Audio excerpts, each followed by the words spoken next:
भंडारा जिल्ह्यात कायदा सुव्यवस्थेचे तिनतेरा वाजले आहे।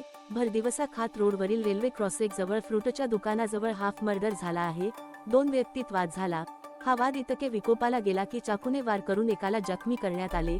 नागरिकांनी आरोपीला पकडून ठेवलं होत। पोलिसांनी घटनास्थळी पोहोचत जखमीला रुग्णालयात दाखल केले आहे, तर आरोपीला देखील ताब्यात घेत आहे। जवळच आलेल्या भाजी विक्रेत्यांनी सांगितले की येथे अवैधरित्या दारू विकली जाते।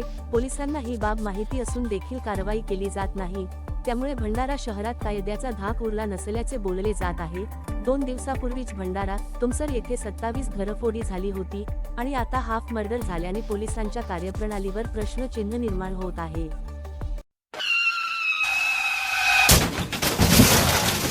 आता गाडीवर मोबाईल नंबर नाही तर इमर्जन्सी QR कोड लावा, जे तुम्हाला अडचणीच्या वेळी मदत करेल।